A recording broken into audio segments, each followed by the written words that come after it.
Good evening, everybody, and welcome to this week's edition of Podcast Named Deferred. I am your host, Seven. With me, as always, is my partner in crime, the second sexiest man in podcast, Craig. And right beneath both of us is the sexiest man in podcasting, Erika. So glad you both are with us today. We've got a lot to talk about leading into the All-Star game. We're going to be talking about some rule changes that we're going to be testing out in the All-Star game, Patrick Bailey's walk-off inside the park home run, and so much more. Let's dive into it. It was announced today that that Major League Baseball will again be showcasing the automated ball and strike challenge system, or the ABS challenge system, during the All-Star game. Just a quick breakdown of what the rules will look like for this system in the All-Star game, in case you are unaware. Each team will have two challenges. If you lose the challenge, you lose, the team loses the challenge. The player cannot look to the dugout for help. They have to call for it immediately. Batters and pitchers signify by touching the cap. Catchers signify by touching the helmet. Catchers and batters signify by touching the helmet. Pitchers by the cap. And I personally believe that one of the reasons why we're going to see this is because of something else that Craig wanted to talk about tonight.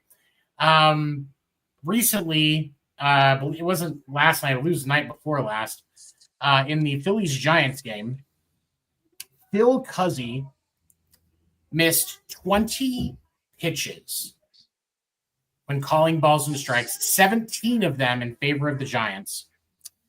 In what is probably the worst timed Stevie Wonder impression that one can do. Craig, I know you're a Giants fan. You were probably watching the game. What did you see, man? I didn't watch the game. Sorry. What I've seen is enough. I've seen enough of these umpires. And the only reason I'm watching the All-Star game this year is I want to see this new system in place. I'm ready for it. I'm sick and tired of these prima donna umpires trying to take over the game with their attitudes. Robo-umps, here we come. I agree. Eric, what do you think? I think we should call them ump bots, not robots. But, hey, who am I to name it? No, I mean, I can agree to, to a point. I mean, I think it's sad that we've had to come down and result to the fact of having to use a robot, and we can't use, human being. Obviously, Stormy agrees. But no, I mean, I don't know. I do think a lot of things could be resolved with having the robots, Also, let's go back to Walker Buehler, with his issue with the ump that night. So, I mean, there is a really big possibility that we could resolve a lot of the issues. But, I mean, I do still genuinely think we're still going to see issues. We're still going to see maybe not same amount of issues and maybe not same quality of issues, But I do definitely think there's still going to be issues that are on the horizon until it's like a 100% like set in stone. I don't know. There's two arguments here, really. I mean, if we look at it, there's, the people that say that we got to take the game into the next level. We have the technology. It's a quick process. It's not like every team gets an unlimited amount of challenges. When this was tested in spring training, 52% of the challenges went in favor of the batter. Obviously there was there was some imperfections, and that was, I feel like, and on that topic, I feel like that if we saw a much lower rate of accuracy with the challenges, like if it was like, say, only a third of the time batters were winning the challenge, that's not really enough. That's really not enough to move the needle under normal circumstances. I mean, you get into the playoffs, obviously one pitch can mean everything, but on that side of it, there is the, if it wasn't as frequent of an issue, I don't think we see as much of an acceptance from that crowd. But we also have the other people who say we're ruining the game. These are the same individuals that said the pitch clock was going to ruin the game. At least, if there was a Venn diagram of the individuals that are against this and against the pitch clock, it wouldn't be a circle, but it would be really, really, really, really close. And I can't necessarily sit here and say like I was against the pitch clock. I was definitely more concerned of the timing and the pitchers potentially risking their arms or risking injury. And funny enough, whether it's because of the pitch clock or not, as soon as the pitch clock came in, we did see a rise of pitchers being on the IR or IL. That is true. We did see an increase in that, but luckily we've started to see more consistency, and as far as the fact that it's more about the increase and the effort, the effort and the increase of velocity and spin rate that's been more attributed to that than the other, which I think is good, because if it was an actual problem where it was causing more pitching injuries, I would definitely be more willing to listen to arguments to remove it. But since the first time I saw it in a spring training game down at Sloan Park in spring training a couple of years ago, I was all for it because the rhythm of the game was better and all of that. So I think part of the reason why the league is doing this is we want to get into a situation where more people can see it in action. The All-Star game is obviously going to be a lot more heavily watched, and so as a result, we're going to get a little bit better of a view, and maybe that kind of stems the tide of objections to the automated ball and strike challenge system, which a lot of people believe is going to be implemented across the league next year. Do we start to see situations where umpires are more openly called out by the league for poor performance? Like CB Buckner, Laz Diaz, and Phil Cuzzy are probably the three biggest, the worst offenders when it comes to accuracy of calling a game. What's up, Carmike? Thank you for dropping in, man. I appreciate you. Those three umpires are probably the worst offenders when it comes to these situations with how they're calling games at the plate.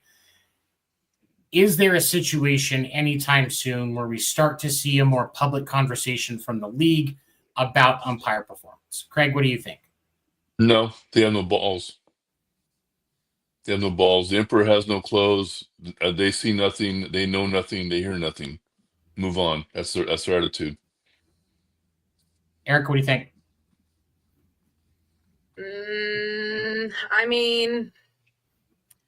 I don't think on the league aspect, I definitely will agree with Craig on that.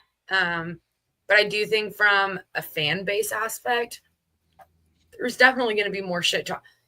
Angel Hernandez, everybody talks shit about him. It never stopped the fan base. So, at the end of the day, you're like, yeah, league's just, it's kind of like a don't ask, don't tell situation, right? Pretty much. Fan base wise, though, like you're actually going to have people sitting there running their mouths talking shit,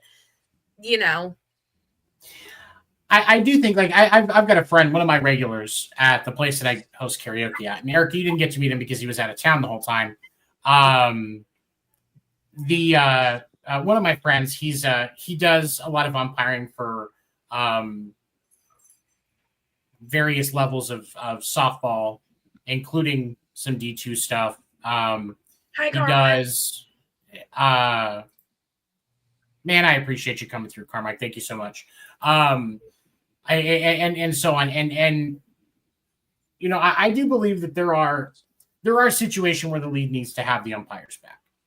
You know, if it's a bang bang play, that's one thing. If there's legitimate, you know, if there's legitimate coaches being a dick, and the league, you know, the league needs to have the umpires back on that, because that's not what this is supposed to be about. We're not trying to completely undermine umpires. We're trying to increase the accuracy of how the game is called. Those are two different things. They're not mutually exclusive. And you know, so when we have the ability, and for me, the way that I look at this with the ABS challenge system is when we look at the way pitching is now versus what it was 10 years ago, spin rate and velocity are a lot higher. That makes an umpire's job that much harder. And not to be disrespectful to the age of these guys, but a lot of these guys are, you know, 50s and 60s. And, you know, I can't claim a lot of people at that age have perfect vision or you know, perfect reaction time. And the umpire's behind the catcher at a different angle. And so there are a lot of reasons why it's harder to be accurate. And we have the technology where somebody can go and it's nice and quick.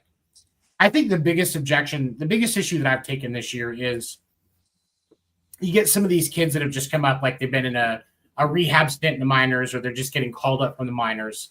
And there's a bad call on a pitch, or a perceived bad call. We'll say perceived bad call on a pitch, whether it was a ball or a strike. And somebody will tap their hat or their helmet and they just get thrown out of the game. I don't have an issue with that. You know, the umpire's like, oh, they're trying to show us something. No. They've just been dealing, they've just had access to that because they're using it in the minors right now. Just Right. like the pitch clock was in use in the minors for 2 years before it came to the major league. The ABS challenge system is in use in the minors right now in several leagues. So some of these guys, it's just their habit. And we're going to showing up umpires. Showing up who? We're not there to see the umpires. We're there to see the players. Thank you. There should be a more reasonable conversation. Now, some players being a dick. You know, Cal Raleigh gets up there and he's in a bad mood because Aaron Judge got another home run, and Aaron Judge is going to get the MVP even though he probably doesn't deserve it. He's in a bad mood, and every time the umpire calls the pitch, he taps his helmet. That's one thing. That's showing up an umpire, and I completely agree with there being punishment for that. But this also comes back into the argument that I've talked about, where there needs to be a line of punishment before a player gets thrown out, connected to like a personal foul penalty in the NFL or a technical foul in the NBA. No green cards. No green cards. No green cards. No, that's gonna trigger too many people right now. Especially with all the Mexicans on the field. It's just not a green card. We'll call it a white card, you know, because you know the baseballs are white card. But for me, there's a lot of animosity right now in that relationship between the game and umpires.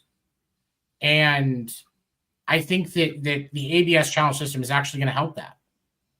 We're not going to have coaches having to come out in the 8th inning because an umpire has called a horrible game and he's trying to get his players amped up because they've been struggling, and going off on an umpire because of bad calls behind the plate. That's not going to happen. Like, I mean, Craig, would you agree? Like, this kind of reduces the chances of something like that happening. Am I right? I agree. And I also, you know, look, as much as I've been down on some umpires for being assholes, I think this ABS system is going to actually show just how good a job the umpires are doing. I don't have an issue with the job they're doing calling balls and strikes. I have a real issue with them getting involved in the game with their attitudes and just having short fuses. I'm done with that. I am so done with that. I Call kind of like what the happened. damn balls and strikes. Shut up. Nobody cares about your opinion. No one Mhm. cares about your feelings. Call the damn game and shut up. It's just like that Goomba looking dude that threw out Walker Buehler right Yeah. after he came back off of the injury list. Like Yeah. that shouldn't have happened, because had the challenge system been there, they would have challenged it. He would have been proven wrong. Would have moved on to the next pitch. Nobody was there to see the Goomba looking dude. Nope. A lot of people were there to see Walker Buehler pitch. Yep. And it frustrates me that we have situations like this today, because we don't need to have situations like this today. Did you get the video I sent earlier today regarding the umpires? Hold on, I think This is a compilation of umpires just being total jerks. You know what? I think I did, because you sent it to me directly, right? No, I sent it on our teams. On a chat. Okay. Hold Yeah. on. Let me. There it is. Hold on. Just a second. Just a bunch of quick fuses. And like, defending the umpires for having a bad attitude is like defending Manny Machado for his piss poor attitude, his poor sportsmanship. At least in my opinion. That was literally what I was going to say. Like, you're still going to have these issues with like certain players like Machado, Tatis, because they are so aggressive. Like you're still going to have players like them that are still going to fight these umps. We pay to see them. We don't pay to see the umps. I'm fine with that. Right. And that's the thing, because there has never been a ticket sold for somebody to go see Laz Diaz umpire a game. Nobody cares about watching Laz Diaz umpire a game. But anybody that's going to watch Fernando Tatis play knows that he's passionate, he's an asshole, and he's going to get into it with the umpire, the opposing team, his own coach, 10 people in the stands. Like, they know what's coming. Like, realistically, like, I mean, am I wrong? No. Okay. All right. So let's take a look at this video here. I think I have the sound killed so we don't get in trouble.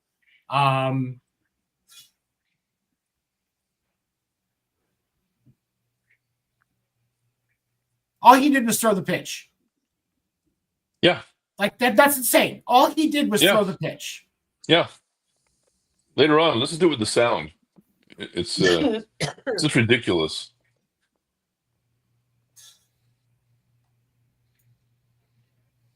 And umpires should never run around like that. That is completely unacceptable. Absolutely. He should have been fined and suspended for 15 games. And this is where I take issue with the lack of information about the punishment for umpires for poor performance and disrespectful play. Because there is, like, if a player goes off on an umpire for in a disrespectful way, we hear about the fine, we hear about the suspension. Oh yeah. Like it's usually the next day. Yeah. Like, there's not even a wait. Like, in this stuff, it shouldn't exist. Nobody goes to see the only time somebody goes to a baseball game to see the umpire is when the Savannah Bananas are playing. Yeah. Excellent point. I mean, you're definitely not like, nobody goes to see whoever that umpire is, but they definitely went to see John Lester pitch. Yeah. Like that's completely it's mind-blowing that we have these situations. Yeah. Like, that's why I'm pissed. And that's why I support the ABS system, because the ABS system is going to remove a lot of these problems. Like, and it's not going to remove all of it, like Erika said. And I acknowledge that. That's very true. But it's going to remove a lot of them. And that's what I want to see. For those of you that haven't checked it out yet, didn't see any of this spring training stuff, All-Star Game is going to be Tuesday on Fox. Check your local listings. Watch the game. You will get to see it in action. Like, I was talking with, in our chat that we have as a group chat earlier, I want to see somebody like CB Buckner or Laz Diaz behind the plate, or whoever that Goomba looking dude was that threw out Walker Buehler. You know it's not going to happen. They're going to hide them out in the field. No. Show everybody. Show it to everybody in action. Yeah. I'm serious, because that's how you're going to get more people. That's how you're going to have no resistance. Put Phil Cuzzy behind the plate in the All-Star game. He wants to be center of attention. Put him there. Put him there. Or Laz Diaz, CB Buckner. They want to be center of attention. Put them there. Give it to them. I'll because bet you that's they how are. we're going to see it. I No. bet you they won't be the home plate umpires. Of course. They're going to hide them. Of course they will. And that's, but I'm just like, that. Am I wrong though? You put one of those guys behind the plate and have them watch as their calls are picked apart. Yep. And every team has 2 challenges at the beginning and the end of the game, but half of their, but 10 pitches get overturned over the course of the game. All of a sudden, the umpires union is going to come out completely against it and throw in a fit. Guarantee that's what's going to happen. Umpires union can, and nobody's going to care. No one's going to care. Hey, umpires union, no one cares. No one cares. No one cares. Shut up and do your job. Yeah, if anybody needs to shut up and work, it's not the athletes. It's the umpires. It's the refs. I mean, I kind of have to disagree with that, because I mean, I'm pretty sure the Giants need to put some work in after that 13-0, I think was that score. The loss to the Phillies today. That was a good old-fashioned beatdown. Good old-fashioned beatdown. They were pissed. They lost last night. The Giants were, I'm sure, a little bit hungover from celebrating. I mean, it's historic. And you know what? Let's talk about what happened last night. That's a good segue into our next topic. Last night, yeah, I appreciate that. Last night, Patrick Bailey, catcher for the San Francisco Giants, who has not had the best year. Let's call that what it is. He is a Gold Glove catcher, but this season has not been his best work. Hit a walk-off inside the park home run. That is the first time a catcher has done that since 1926.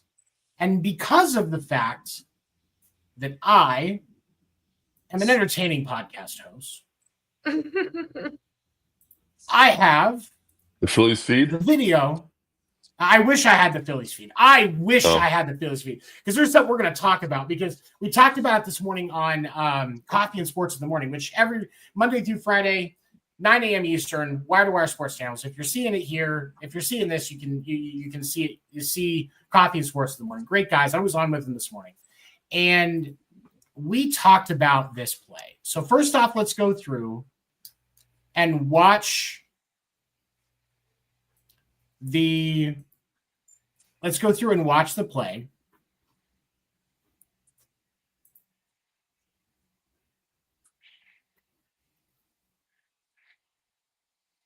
Karam's off the brick. 1 runs in. 2 runs in. Now it's a tie. Patrick Bailey, I'm firmly convinced he's still having an asthma attack after running the bases like that last night. And one of the questions that Gene asked this morning, and it's a very relevant question: what the hell was Max Kepler doing? Standing there. Like, and I went through YouTube today, and I was watching. It's like there were people that were there that took video of what was going on last night. And while you don't see a lot of it because they're more focused on where the ball's at, what Bailey's doing, stuff like that, you see flashes of Kepler over there in left field. He's just standing there. I hope that he got that somebody put their foot up his ass last night. Because if I'm one of those team members, if I'm one of those teammates, having watched him stand around and not support those guys and back them up, you can bet your ass we get into that clubhouse, the cameras are gone. Oh, kangaroo court is coming out immediately. Because you can't leave your teammates out to dry like that. You absolutely can't. And no disrespect to what Bailey did, because Bailey did something amazing. But you can leave them out to dry because it just happened. You should not ever leave your teammates out to dry like that. Craig, I mean, you've been around the game a long time. What do you think? Can't argue with you. I can argue with you. You know, go ahead. It wasn't exactly a bang bang play either. I mean, it creams off the whatever, it hits off the damn bricks, and here it comes heading towards left field. You know, and hey, there's a ball. Might want to run after it. Who's the name? Alec Bowman. Who's the outfield last night? Alec Bowman. I can't remember who the other one was. Was it Marsh? Brandon Marsh? Yeah, yes. That's right. Yes, yeah. Alec Bowman, Brandon Marsh are trying to get the ball. Like, they're playing. They're trying hard. Yeah. And then you have Max Kepler just standing there. If Max Kepler's backing them up, that is a double and maybe a triple.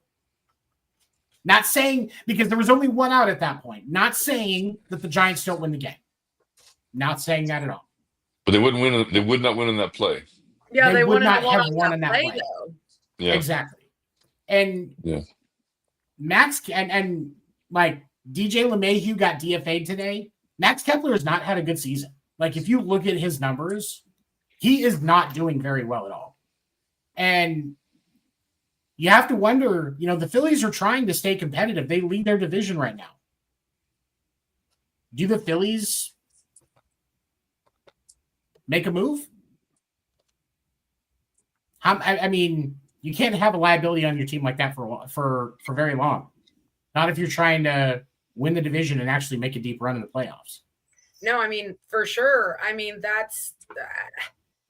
I mean, and obviously, I don't play MLB. I don't play that level. But I mean, in my opinion, like, isn't that something that you should have had perfected, of not to just stand when you're like, I don't know, T-ball? You don't stand in the game. You don't stand when that ball is moving. You know to move. You know to be there to back up your other players and your team in case they can't get to that ball. So, I mean, Philly's got to do something on that aspect, because right now, exactly like you said, y'all are out left high and dry. Y'all just fucking got beat by a in the park walk-off home run, and that shouldn't have happened. That should not. Did Kepler play today?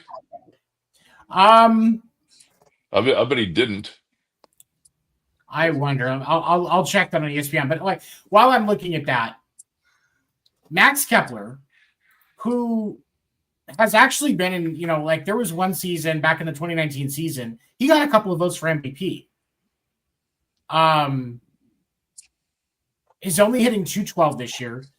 Last year he had 250. Year before he had 260. He's in his 10th season.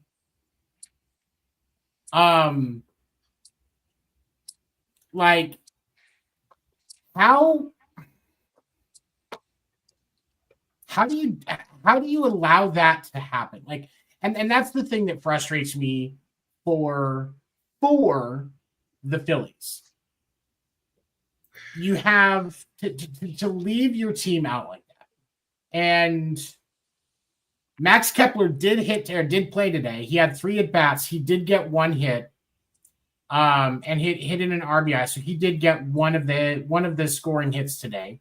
He just struck out once. So I'm sorry, his batting average is up to 213. If that game had happened in Philadelphia last night, he would have had to have security escort him out. Absolutely. Philly fans aren't playing that game. No, yeah. That's, and I'm not condoning violence on a player at all. But Philly fans don't play that game. That's a fact. Yeah, Philly fans don't play that game. And that's, they would have rioted probably over that. Let's be honest here. Like, I mean, Philly fans go nuts. Yeah. there would have definitely been some Philly police officers that were sad they didn't lube up the light poles before last night's game if that had happened in Philly. Yep. I mean, it's not, I mean, it's just the truth. you're not wrong, Kevin. You're it's not the wrong at all. truth. Why is he Yeah, still no, playing? so- I don't. Surely there's got to be somebody in AAA that can take his spot. I mean, that's just pathetic. I'm in part of me. I'm looking up his. I want to see what his contract is because this is they could absolutely because he's on a 1-year $10 million deal. Bye. See I ya. want to say bye. How does he still have a job? Like, and I don't know, comments, you guys can sign off. Maybe there's not, like, maybe the Phillies go grab Jarren Duran or Willie Abreu from Boston if there's something that they can offer up in a trade piece that Boston needs. Because you've got, And you know what? That would probably be a really good trade for Philly to get Duran there. Here's the thing. First of all, I don't want Jarren Duran to go anywhere. As much as Willie Abreu is hitting better right now, Jarren Duran's my favorite player. So I'm waiting for my Jarren Duran City Connect jersey to get here. It's probably going to be here this week. Probably gets here before my shirt does. Listen. But like when you look at, because like Boston could use another starter, and I know you don't want to get rid of Zach Wheeler, Ranger Suarez, or Jesus Luzardo. No. I'm not going to be I mean they're not getting rid of either one of those. But Christopher Sanchez, he's got a 2.59 ERA. That is, that's definitely something that the Sox could benefit from. Control wise, when you look at Christopher Sanchez and his contract, he's actually got quite a few years of control because he signed a new deal and he's really cheap too. His salary this year is only $2 million, $3.5 million next year, $6.5 million for 27, $9.5 million for 28, and then club options for 29 and 30 at 14 and 15 million. Boston can afford that. That's a bargain. Yeah, that's a bargain. And if you're getting a pitcher with that much control, you can justify, because Boston has such a logjam in the outfield, you can justify losing Jarren Duran or Willie Abreu in a deal where you're getting a good pitcher with a lot of control. Now, are the Phillies really going to be willing to put a pitcher like that in an offer for somebody like Duran? Probably not.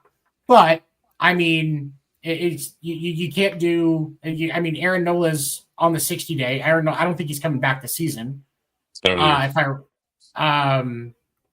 I recall correctly, I don't think.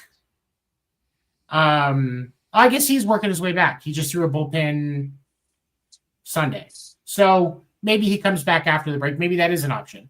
But I wouldn't want Aaron Nola anyway, because before he got injured, he was 1-7 with a 6.1 ERA.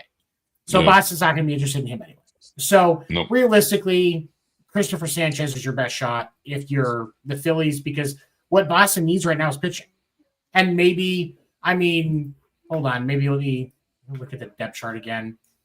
You're not trading Bryce. No, not Bryson Harper, Stott, Sosa. Maybe Edmundo Sosa could be in a deal on that. Maybe they find a reliever, and Edmundo Sosa, he doesn't have he can't have a lot of control left. He's 29. So I mean, there's some possibilities there. That could be a move that we see, but I just, there's no reason for Max Kepler to still have a job right now. Just hand over, I mean, I don't. Okay, so next, let's see. Talked about Bailey. What else? I can't even. Let me find all the stuff that we were going to talk about today. Let me mute that so I can see this properly. Okay. So last night, I believe it was last night, in the Brewers-Dodgers game, rookie pitcher that we have talked a lot about. I know I'm a big fan of Jacob Misiorowski. We've talked quite a bit about him and his appearance as he's come into the league. Last night, pitching against the Dodgers, gives up a leadoff home run to Shohei Ohtani. He then proceeds to put down the next 12 Dodger batters, all with strikeouts. This kid is 6'7" and 197 pounds. Somebody needs to feed that kid, first of all. Like, good God. Like, he's a foot taller than me and weighs 40 pounds less. Like, that's concerning for both of us because, like, I need to lose weight. Like, that's not what we're talking about here. I mean, is this? I mean, how long, Craig? You've seen a lot of young pitchers come in with a hot start. I know that. How long do you think something like this is sustainable for a kid like that? Well, last time we talked about him, it was all about making the adjustments. As long as he continues to make the adjustments, he's got a great future. I mean, I love the fact that he gave a home run to Ohtani. Proves he's human. He's probably had a little nerves, maybe. I mean, you're facing the Dodgers. You know, a lot of publicity, a lot of eyes on that game. Kershaw was pitching last night too. Yeah, gives it the home run and then settles down. It's like that says a lot about the kid. You know, he keeps making adjustments. He's going to have a very good season. Erika, did you watch the game last night? I'm not talking about this game. She watched it. Fuck off right now.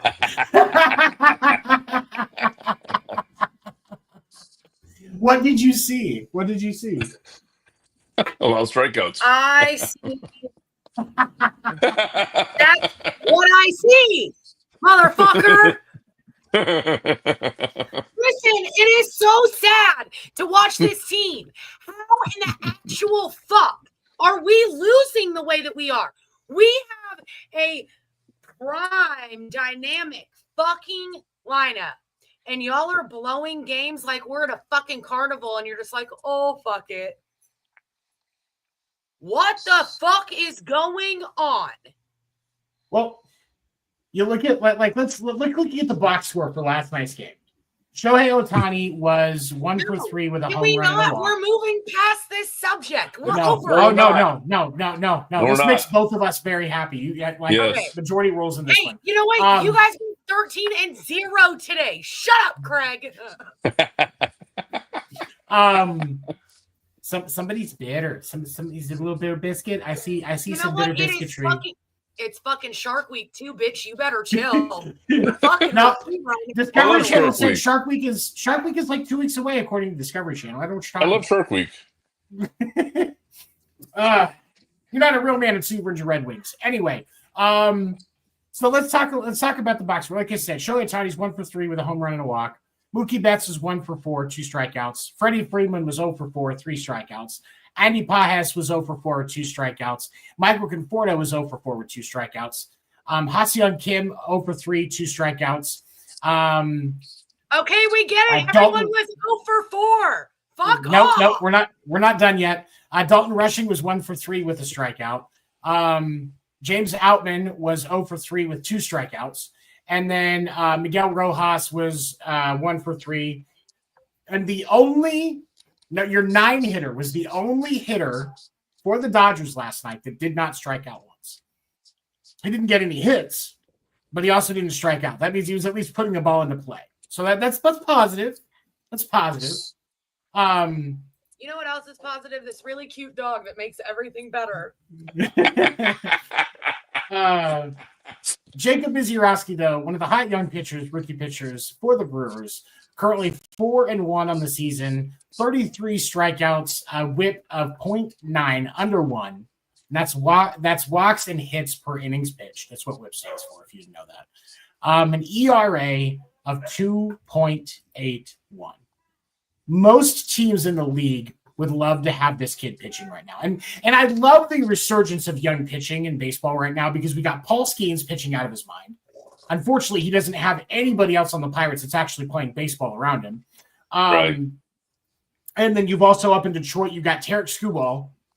The other, because like Skeens and Skubal are our two starting pitchers for the All-Star game. Skubal is also pitching lights out right now. Absolutely insane.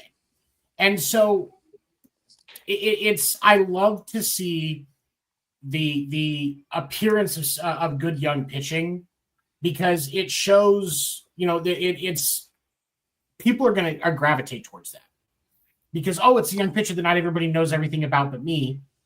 I can, gravitate towards this kid and learn a lot about him and watch him as his career goes on. It's one of the reasons why, it's part of the reason I gravitated towards Bobby Witt Jr. when he was still in Double-A because I could tell he was going to be a great shortstop and not everybody knew who he was yet.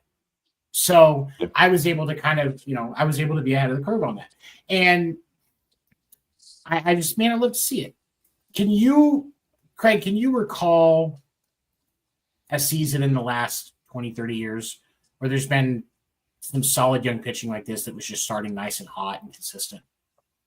Yeah, Bugs Bunny cartoon where Bugs Bunny is facing a team 1, 2, 3 strikes you're out, and I believe they had the Dodgers emblazoned across their cartoon jerseys. You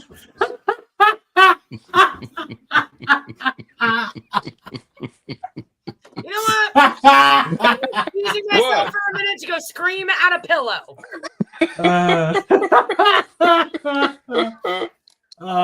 It's not the first time she screamed into a pillow.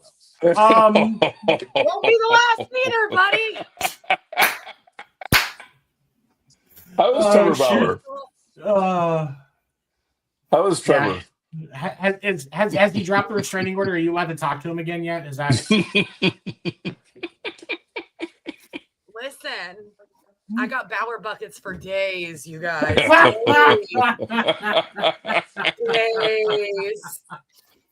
All right. So before we move on to our next topic, anything else you guys have to say about Jacob Misiorowski that's not whining because you're a Dodgers fan? Nope. He's good. Okay. So the next thing, Craig, I know that you wanted to talk about the league trying to screw over the wife of a player. And I wanted to give you the floor to talk about that. Okay. I don't know so much it's the league that's trying to screw over Tom Browning's widow. But she's been denied his survivor benefits, not by Major League Baseball, but by a company that oversees the pensions on behalf of Major League Baseball and the Major League Baseball Players Association. And it's going to end up going to court because she's been denied the benefits, even though she was married to him, and they have a son together, and they were living together basically for about 5 years previous. But as we know, Tom he passed away, and she is left without any death benefits from an organization that runs the program, and so it just kind of caught my eye. So there's still a lot more to go through on that, but basically, she's saying that because they had a son together, even though they were married for less than a year, because according to the stipulation in the agreement, is that a spouse has to be married for at least one continuous year in order to be eligible for the benefits. And so she's taking them to court over that. But what about now? How old is their son? I don't know. I think he is maybe 5 years old, maybe. Okay, so then what about? Shouldn't he be getting survivor benefits?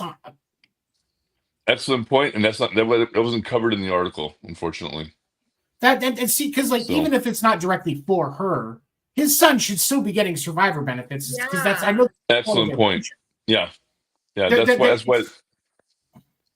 why this is going to go into court. But there's been radio silence on Major League Baseball's part on this, and it's like not cool.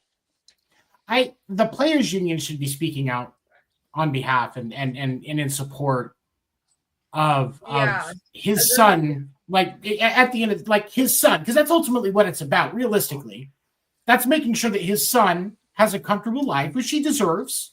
Every kid does. His son should have those resources. The article is on Sportico, and it was by Michael McCann, and he did not touch on the son, did not touch on benefits for the son. It's just basically she's been flat out denied. And this group that represents the Major League Baseball Players Association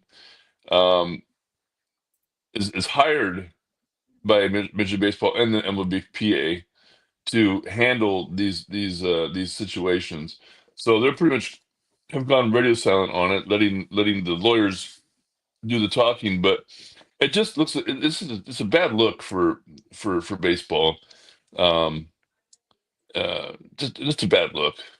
I mean if they were in California, she would have been a common law wife. You know. Well, and what state was he in? I can't remember. He didn't touch on it either. I'm sorry. I should come more prepared on that. That's an excellent question. It's okay. No, because there's a lot of states that have common law marriage. Like I live in Kansas, and Kansas has a common law marriage. There is, but also a lot of, and the other thing I'll say when it comes to that stuff, a lot of states that have common law marriage rules, typically it's not just about you being together that long. You still have to file for the common law marriage. Yeah. And so I'm wondering if that couldn't be part of it. But the question to me is still, for his son at least, the MLBPA should be sticking up for them. At least in my radio silent. You make an excellent point, but they've gone radio silent on it. This article is buried on page 11 of online. I was just looking through the Sportico site so I could post the link, and I'm still going through it. Like it's insane. Yeah. But Michael McCann did a really good job reporting on it. But yeah, I don't know how old the son is. I'm thinking he's 5 years old. And I don't know what state they're in. I want to say it's got to be in somewhere in the South is what I'm thinking. That's insane. Like especially you asked great questions that weren't answered in the article. And realistically, like for me as a reader, like if I would have been coming across that article, those are the first questions I would have had. Right. So, and maybe he just didn't know the answer. Sometimes, you've done reporting, sometimes you just don't have information. But they should absolutely, the MLBPA should absolutely, because I would guarantee you if the MLBPA came out and in support of at least this, the benefits going to them, at least for the son, the league would make one phone call and checks would get cut. Like that's all it would take because the league doesn't want that bad PA, especially for something like this when you've got a 5-year-old kid that's going to be the actual beneficiary of these benefits in this scenario. Right. There has to be something like that. Just doesn't make sense to me. That's why it caught my attention. Is like this seems wrong. This seems wrong. That doesn't sit right. Like there's got to be some, key pieces that we're missing because that doesn't sound right at all. That doesn't. Yeah, I'm not saying I got all the answers on it. It just for sure. Right now, I do know it's going to go to they want to take it to arbitration, and if they can't mediate that arbitration, then it will go to a full typical court lawsuit. That's what they try to do. Is they try to arbitrate it, and if they can't come to an agreement with them. But you would think Major League Baseball would want to kill this and have a happy ending to this right away. Well, because of the fact that you're not seeing, like ESPN's not picking up the story, You're not going No. to see that. You're not going to see an article about this on MLB.com. So really, it's just going to be about people actually talking about it to where it becomes a trending topic. For the league, it just actually goes, okay, just shut them up, make it happen, let it go. That's my hope. That's my hope. It absolutely should, because there is no reason that we should be in a situation where this kid, even just specifically, like, they weren't together that long, and I'm not trying to demean the relationship, but ultimately the kid at least should have those resources for their for their future. Yeah. And this wasn't like a deathbed marriage either. I mean, his death was not projected, nothing. It's just like, and so they weren't married for a full year. That's not her fault. He passed away, unfortunately. And what did he pass from? Do you remember? I don't remember. Sorry. I just don't see how any of that's relevant when a child's involved. I agree. No. I mean, it's just, honestly, it's more curiosity than anything else. And I'm certainly not defending the benefits not being paid out to take care of the kid. At least, again, to take care of the kid, but I'm just, it's more curiosity than anything else. Okay. So before we wrap up tonight, we know we got the All-Star game on Tuesday, but Monday night, ESPN, the Home Run Derby. We're going to talk about who is competing. We've got Ronald Acuna Jr. He will be, because this is the Home Run Derby's in Atlanta, so he's the hometown hero. Cal Galley, Big Dumper himself, current league leader in home runs. I love his nickname too. Like, I was talking about with my wife, and she just started giggling. James Wood, Nationals outfielder that should have been the starter over Acuna, the National League right field. He will be in the Home Run Derby. You've also got Byron Buxton from the Twins. O'Neal Cruz, who is a awesome hard ball hitter. He has 16 home runs on the year already, so definitely going to see some juice out of him. Rays youngster Junior Caminero. There we go. Sorry, I can't read. I went to school in Missouri. Junior Caminero, Rays youngster, has 21 home runs on the year already. That looks like that. Those are the confirmed participants in the Home Run Derby as of right now. That is not, let me see. Hold on, let me double check. That's 1, 2, 3, 4, 5, 6. There's usually what, 8, 9? Or is it usually that small of a field for Home Run Derby? I thought there was more than that. I thought it was more than 2. Yeah, I've seen, because like it feels like, so maybe we might see another couple come out, because usually it's like because I thought it was like 8 in the first round. Usually the 8 in the first round, 4 in the second. Yep. And then the last round is the 2 that are still standing. So yeah, I would think we're going to see 2 more show up. But well, I don't. We'll see. I got Cruz. You got Cruz? What do you Mhm. think, Erika? I don't know. Let me think about that one. I'll have an answer. She's kind of hoping that a Dodgers player goes in, she has somebody to cheer for. That's what it is. No.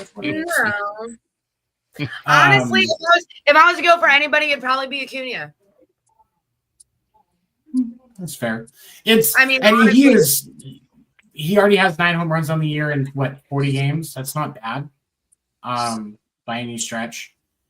sure. I think that I'm gonna go with the guy who's hot right now. I'm gonna go with Cal Raleigh. Not just because of catcher going for a catcher. He's got a hot bat this year. He's hitting it deep. And maybe the other two that we're going to see in the home run derby end up being Shohei and Judge. I haven't heard if they said they were going to do it or not. I would assume that's who it's going to be. For the other two that they're going to add, is it's going to be Shohei and Judge. But I would put Cal Raleigh up against both of them right now because he's doing it. But we'll see what happens. Before we wrap up, I know we are going to show a video tonight as our outro of it's a video that for Wire to Wire Sports with all of the shows that we do here. Give it a watch, check it, look out some of the shows for other content that you may be interested in. A lot of great people that know what they're talking about on these shows. And shout out to Key, who worked really, really hard on this video, and it came out really well. Just so that you're aware, you can catch, follow me on TikTok, at FGD and then 7 spelled out. MLB Morning Minute every day. Always, something to post and make sure to like the Wire to Wire social pages because when I post it on TikTok, I turn around and post it to Facebook and stuff like that. And we'd love to get your support there. Share it with your friends. You can catch Erika and I Monday nights, 10 p.m. Eastern on the Sports Report podcast, talking all things sports related, including baseball, football, basketball, and whatever else comes to mind. Before I play us out, Erika, anything else you want to talk about today? Yeah, the AUSL, they got some. Oh, really good. I am horribly sorry. I forgot we were going to talk AUSL. They came back. What do you got for us? No, you're good. You're good. So we got the 4 teams sitting in there. You got Talon sitting in first place, Bandits second, Vaults third, Blaze fourth. Yesterday, Talons versus Vaults. They had Korik, who threw second complete shutout game 2 times in a row. That's Blaze, not easy. No, not at all. The Blaze just got Kaylani Ricketts reinstated. Talons are on a run, man. They're 11-3.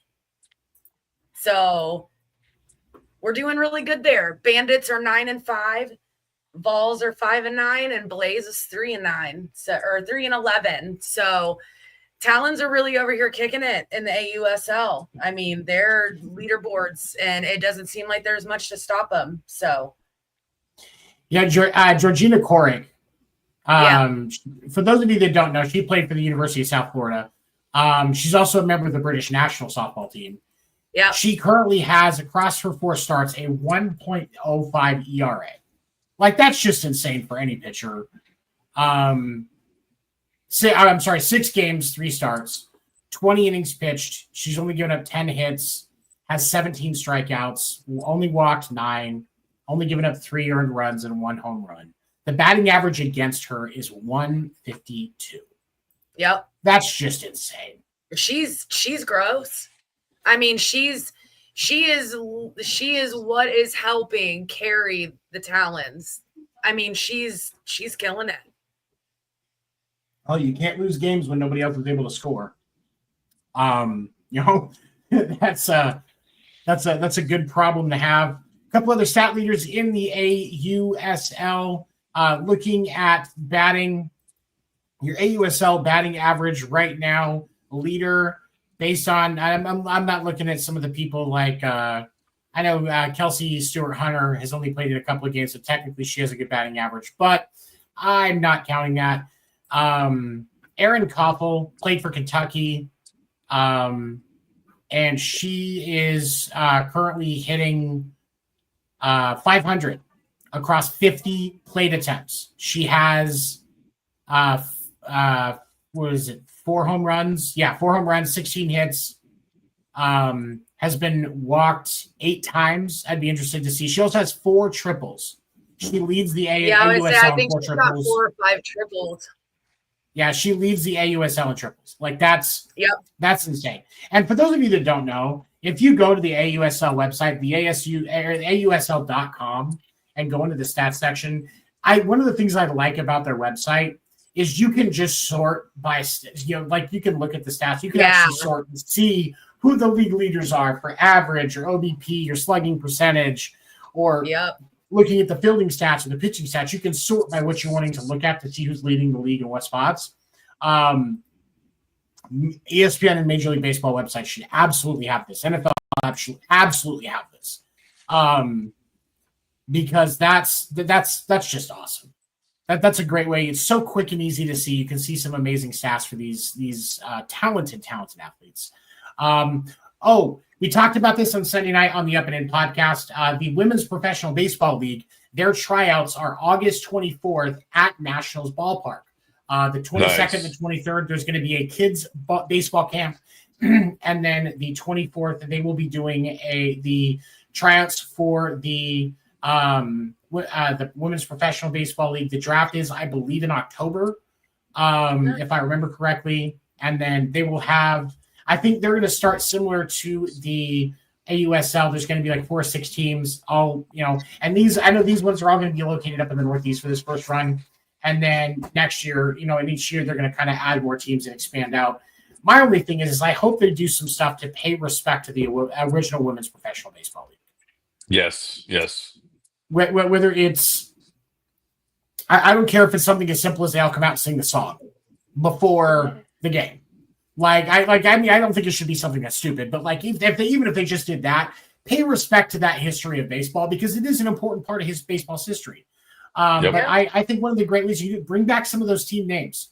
I think that would be a great way to pay respect to a very important part of baseball's history. Yeah. And a great way for Major League Baseball to market and make money. Absolutely. Major League Baseball should be in this as well. Question, do y'all think Bobby Jenks is a Hall of Famer? Bobby Jenks should already be in the Hall of Fame.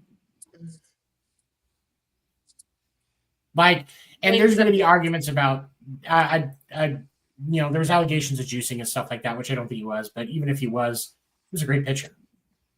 And when juicing was prominent in the early part of his career, when he came up, everybody was juicing, so nobody cared. Nobody should care. Yeah, agreed. It's like getting mad. Oh, he was drinking Gatorade, so he was extra hydrated. Everybody drinks Gatorade. That's how I see it. That's the most rational way that I can explain it. No, for sure. Agreed.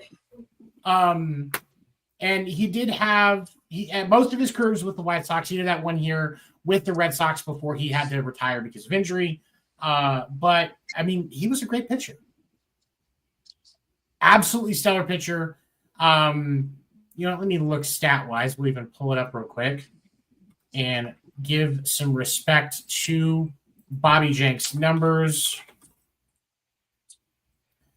Because he was from 2005 to 2011 were the official active years. He had a career ERA of 3.53 across 348 games. He had 173 saves over the course of his career, and technically a 16-20 win-loss record, but he wasn't a starter. He was a reliever. He was a closer. So, I'm not worried about that. 173 saves. That's, over, what was that? So 2005 to 2011, was that 6-7 seasons officially? That's, let's see. Hold on. I went to school in Missouri, so I gotta see. 173 saves over, we'll call it 7 seasons just to be nice. It's 25 saves a year. Pretty sure all 3 of us on our respective teams would love to have a closer with 25 saves a year on it. And don't forget that last season with the Red Sox. Wait, no, because that was the 2012 season. It's only looking at 2005 to 2011, so I'm not counting that. Okay. So out of the 2005 to 2011 period, 173 saves. That's an average of just shy of 25 saves a year. That's respectable. But because of the fact that his career is so short is why he's not in, I would hope at some point the Modern Era Committee goes, all right, let's go do this. Because he was a great pitcher for us. He's pretty top notch. Let's just let him have it.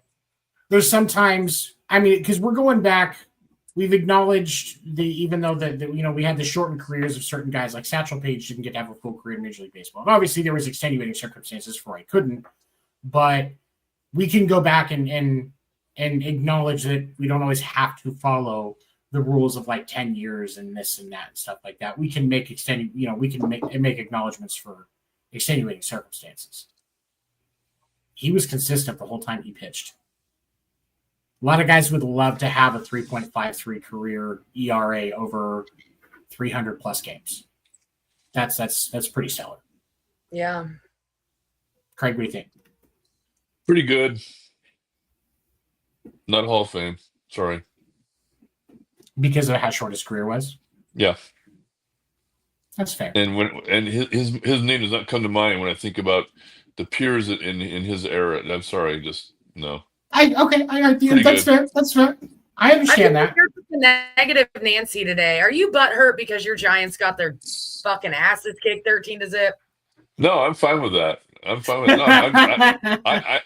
The older I get, the more there's a lot of really good, pretty good players that don't belong in the Hall. I'm sorry, they just don't.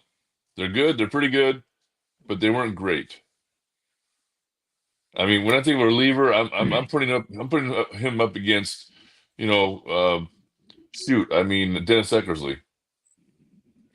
I mean, yeah, Eck was definitely a better reliever. I would, yeah, that's fair.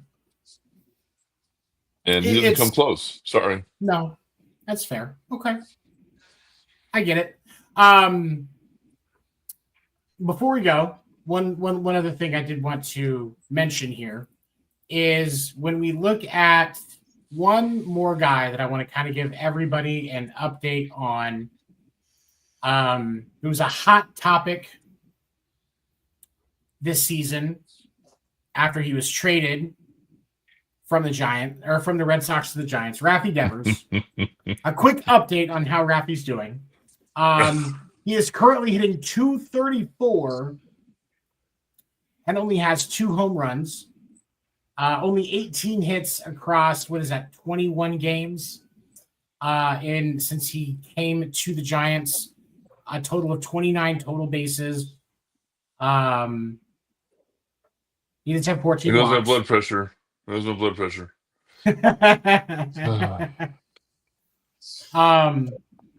It's if you think about it, you've paid $125 million per home run. What a bargain. Winner, chicken dinner. Winner, chicken feathers. No dinner, just feathers. I saw your comments today on some of the people that were talking about the article where Will Clark was talking about the yes. They were so funny. They just assumed that Will Clark would be pissed off. I've seen Will Clark pissed off in the clubhouse. Well, he's not pissed off. And I think I thought it was the thing that frustrated me about that was the way that they framed this article. For those of you that don't know, Will Clark, there was an article that came out today. Will Clark was talking about the fact that he offered to spend some time mentoring Rafi Devers on first base because he was in town in San Francisco. But it just happened to be the weekend after he got there where they were facing the Red Sox, and he didn't want to show up his former teammates, so he did not show up. Will Clark understood the reasoning behind it, was completely understandable. Now, he did also say, next time I'm in San Francisco, I don't care if I have to drag your ass out by the neck. You're coming out, we're putting the work in. He will, too. And he will. Yeah, he will. So it frustrates me though that the way that they painted that article with the title, was they were trying to put more hate on him, for that when that's not what happened, and I will defend him on that. His reasoning made sense, and even Will Clark acknowledged it. I get frustrated when media organizations paint article titles to get clicks when it's not an accurate depiction of the situation. Yep. Well said. Because there's so many people that see an article title and fire off a comment without actually reading it. And that's the other thing that pisses me off. Because you can see, you could go through and you can see in the comments how many people didn't actually read the article. Yeah, exactly.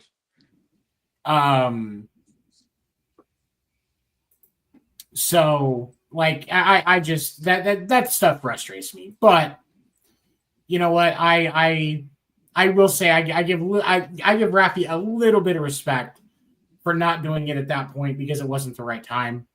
But I will also say, based on the number of fielding errors he's had in his career, he needs to put as much time into working on first base as he can. Because like our buddy Dan, when I was talking to him today about DJ LeMahieu getting DFA'd, and he's like, I wonder if the Giants would move off of Rafi Devers. Maybe they just already like, maybe we shouldn't do this, and we could just get him and put him at third. I was like, yeah, that's a great segment. Put him at third. Go for it. I would love to see the Yankees put Rafi Devers at third. Garrett Cole would love for Rafi Devers to not have to, for Rafi Devers to be in pinstripes, I'm sure. But I would love to see Rafi Devers in third 60 times a year. That would be fantastic for everybody. Especially with one of the great Giants third basemen of all time, Matt Williams, as one of the coaches, just watching that. The old Marine would go red in the face very fast.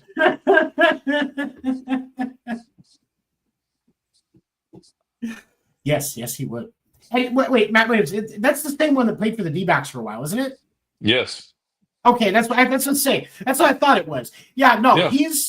You're not. No. Oh God, that would be hilarious. Now, I kind of want to see that happen. I really want to see that happen. That would be hilarious. Oh my gosh. Okay. All right. So everybody, thank you for stopping in.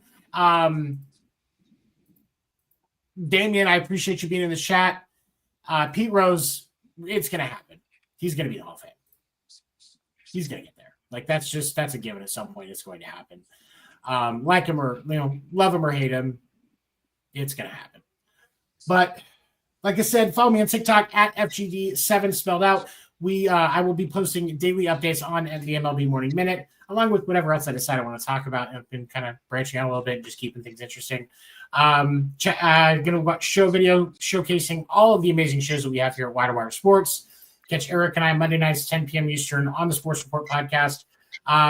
We are actually going to take next week off. So our just like our podcast name was deferred, our All-Star break was deferred as well. We will be taking next week off and then coming back following week as we're getting into the trade deadline. We will have a special guest with us those 2 weeks. Yeah, that weekend, the week after. Another Giants fan for some reason, because mainly it's just to torture Erika. But we will we'll be back with you at that point. Stay in the comments, stay in the chat, share everything out. We appreciate your support. And we'll see you next week right here on Podcast Name Deferred, everybody. Have a great night. Come on. There we go.